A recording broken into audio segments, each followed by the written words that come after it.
ತರುವಿನ ನೆರಳು ಕೊಡುವಂತ ಸುಖವು ಕೊಡುವನು ಕೃಪೆಯ ದಿನವು. ಸ್ಥಿರ ಇರುವ ಮನ ಎನಗಿರಲಿ, ಶರಣಾಗತಿ ಎಂದು ಬರಲಿ.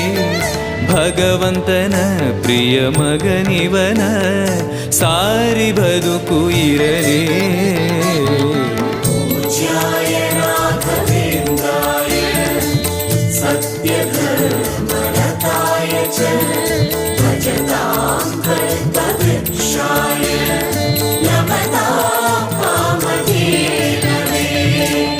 ಆಲಯವೆಂದರೆ ಮಂತ್ರಾಲಯವೇ, ಬೇರೆ ನಾ ಅರಿಯಲಾರೆ.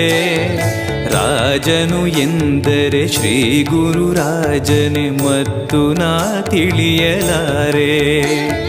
ಆಲಯವೆಂದರೆ